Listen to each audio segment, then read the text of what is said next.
Assemblée nationale, report de délibération des dossiers de la HCJ. L'Assemblée nationale n'a pas tranché sur la mise en accusation devant la Haute Cour de justice des anciens ministres soupçonnés d'être impliqués dans des affaires de détournement de deniers publics, d'abus de fonction, de conflit d'intérêts et de favoritisme. La commission n'a pas pu présenter les résultats de ces investigations ce matin.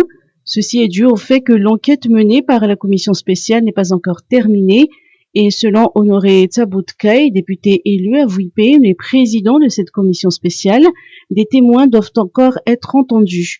Le rapport de la commission spéciale et la délibération de l'Assemblée nationale qui était prévue ce matin seront reportés en décembre après les élections sénatoriales.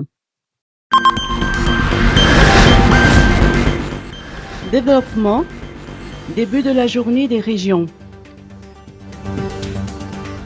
Lors de la cérémonie d'ouverture officielle de la première édition de la Journée internationale des régions au Palais des Sports et de la Culture Mamasle, le Premier ministre Tsak Christian a déclaré que la décentralisation est une réalité à Madagascar.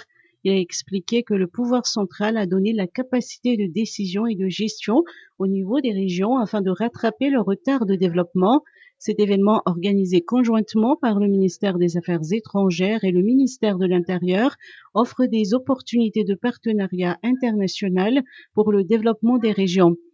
Son Excellence Monsieur Higoshi Yoshihiro a annoncé l'appui du Japon à l'initiative du gouvernement malgache de renforcer ce développement, et cela aussi bien dans la région Nalaman que dans les autres régions. Écoutons les explications de son Excellence Monsieur Higoshi Yoshihiro. Eh bien, j'ai été très impressionné par le discours très fortifié par le Premier ministre.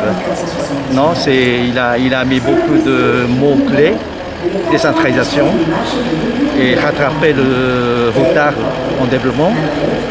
Et les autorités doivent s'accompagner donc le résultat de gestion. Voilà. Donc j'ai été très bien impressionné.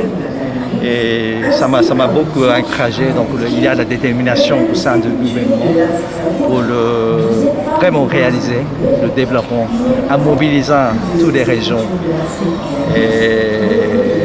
qui existent de Madagascar. Vous voyez, c'est le vaste terrain. Madagascar est un grand pays. Donc le gouvernement central ne peut pas tout seul travailler pour réaliser un développement durable. Donc moi je suis très favorable à l'initiative prise par le gouvernement, dirigé par M. le Premier ministre, donc de mobiliser les gens en Provence pour réaliser le développement durable. Il y a quelques projets pour fournir des soutiens de plus près des communautés. Il y a quelques semaines, j'étais à Mbuimanga. Le Japon a fourni un projet de réhabilitation du réseau de l'eau qui a été dévasté, cassé depuis 70 ans. Donc nous avons fourni des soutiens pour la rénovation.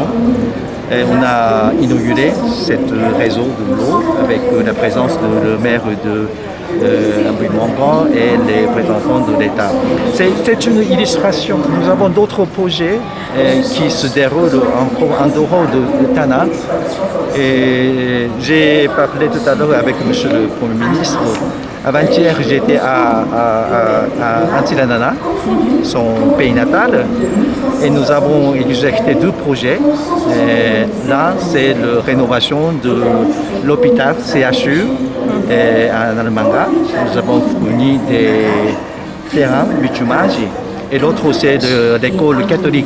Nous avons créé le bâtiment à 4 classes. Donc on a inauguré le projet, on a fait la remise officielle du projet. Le Premier ministre a évoqué tout à l'heure, vous imaginez, il y a quelques régions qui n'est pas munies de l'école, hôpital, n'est-ce pas? Donc notre action s'aligne dans cette direction nous sommes toujours trop proches des habitants, communautés, vous voyez.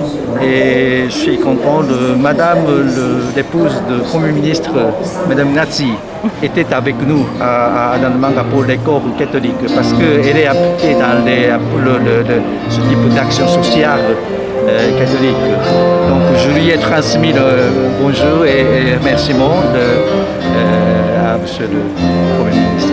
Voilà. Merci beaucoup. Merci. C'était